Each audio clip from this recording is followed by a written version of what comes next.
இந்த ப்ரோஆக்டிவ் துடிப்பான மாணவன், முன் துடிப்பு உள்ள முயற்சி உள்ள மாணவன் என்ன செய்வானா, ஆசிரியர் சொல்லி தரத்துக்கு முன்பதாகவே அந்த பாடத்தை அவன் படித்து விடுவான்.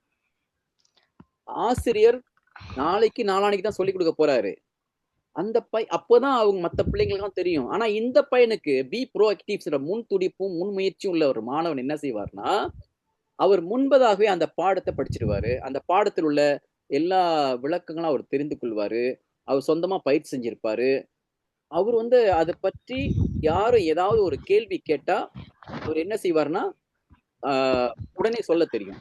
இந்த அணியத்தோடு, அதாவது இந்த அணியத்தோடு அவர் என்ன செய்வாரு, வகுப்பு போவாரு. இப்போ வகுப்புல ஆசிரியர் வந்து பாடம் போதிக்கிறாங்கன்னா இவருக்கு எல்லாமே பட்டு பட்டு பட்டுன்னு விளங்கும். ஏன்? ஏன்னா அவரு வீட்லயே படிச்சிடுறாரு இல்லையா? அப்ப அந்த மாணவர் அந்த இடத்துல என்ன பண்ணுவாங்கன்னாக்கா கண்டிப்பா இருப்பாங்க. கேட்கிற ஒவ்வொரு வினாவுக்கும் அவர் பதில் சொல்லி அவர் தான் கை தூக்குவார். அவர் தான் கை தூக்கி சொல்லிட்டே இருப்பாரு. ஏன்னா இவருக்கு எல்லாம் தெரியும். வகுப்பு அந்த மாதிரிதான் நம்ம கை தூக்கும். ஆனா வந்து வகுப்பு ஆசிரியர் வந்து கை தூக்காத ஆளதான் கூப்பிடுவாங்க. ஏன்னா அவங்களுக்கு என்ன தெரியுங்களா? ஏன் தெரியுமா? ஏன் அப்படி கூப்பிடுறாங்கன்னா, உங்களுக்கு செய்தி தெரிஞ்சிருக்குமா, இன்னொரு பிள்ளைக்கு தெரியல, அவங்களுக்கு என்னன்னா தெரியாத பிள்ளைங்களுக்கு அந்த வாய்ப்பை கொடுக்கணும்னு அவங்க நினைப்பாங்க. ஆமா, என்னோட வகுப்பாசிரியர் வந்து கணிதம் பாடம் போதிக்கிறாங்க. 6 மாணவர்களை தவிர மத்த மாணவர்கள் நாங்க 6 பேரும் கைத்துக்கும். ஆனா வந்து வகுப்பாசிரியர் வந்து எங்க 6 பேரையும் கூப்பிடாம மத்தவங்க மட்டும் தான் கூப்பிடுவாங்க.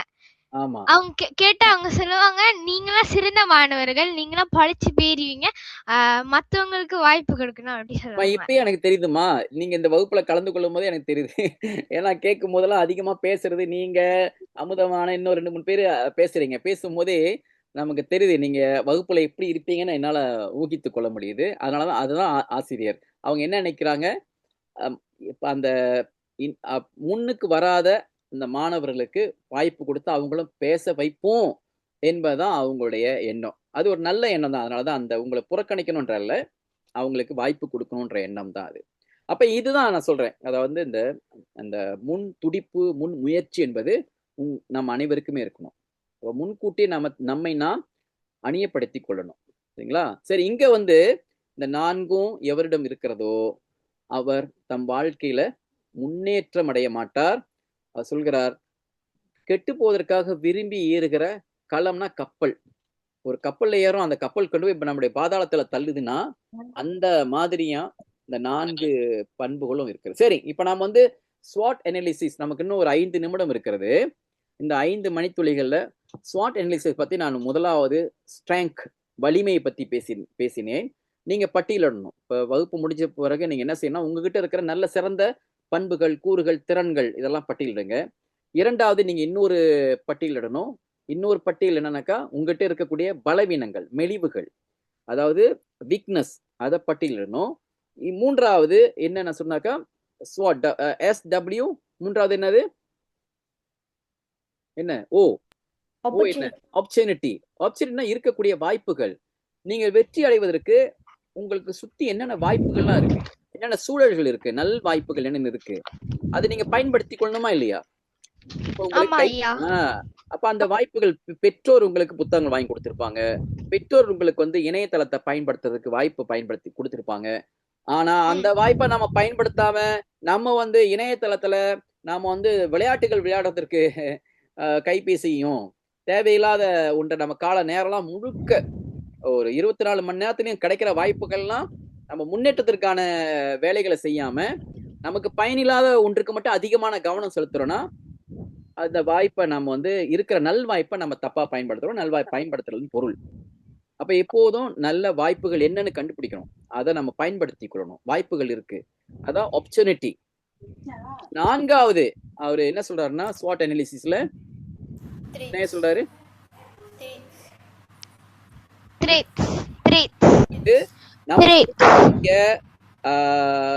நல்ல தமிழ்ல சொன்னா வெல்விலின்னு சொல்லுவாங்க, சவால்கள் அப்படி சொல்லுவாங்க, சேலஞ்சிங், அல்லது வந்து மலாயில சொல்லுவதா சபாரான். நமக்கு எதிர்ப்பா இருக்கக்கூடிய நம்ம ஒரு வேலை செய்ய போறோம், நமக்கு வந்து வெல்விலியா இருக்கும். அந்த நேரத்துல தான் தொலைக்காட்சியை படம் போட்டு திறந்து வச்சு காட்டிக்கிட்டு இருப்பாங்க. நம்ம படிச்சுக்கிட்டு இருப்போம், வீட்டுல வந்து மத்தவங்க தொலைக்காட்சி பார்த்துக்கிட்டு இருக்காங்க. இது நமக்குள்ள சவால் அல்லது வெல்விலி. இந்த வெல்பிடி இப்படி நேரும் பொழுது நம்ம எப்படி சமாளிக்கிறது? அதில் போய் மாட்டிக்கலாமா? இப்போ நம்ம வந்து முக்கியமான ஒரு ஒரு கவனம் செலுத்திட்டு இருக்கோம். அல்லது இப்போ வகுப்பில் நீங்கள் கலந்து கொண்டிருக்கீங்க. அந்த நேரத்தில் வந்து வகுப்பில் கட்டாயம் கலந்து கொள்ள நிறைய செய்திகள் நீங்கள் தெரிந்து கொள்ள போறீங்க. ஆனால் அந்த நேரத்தில் தான் நம்ம வெளியே போகலாம், சாப்பிட போகணும்னு யாராவது கூப்பிடுறாங்கன்னா, இது நமக்குள்ள சவால், த்ரெட்னஸாக இருக்கு. ஏன்னா அது முன்னேற்றத்திற்கு வழிவகுக்காது. அப்போ அதை நம்ம என்ன செய்யலாம்? அப்போ அதுலேருந்து நம்ம தவிர்த்து கொள்ளணும்.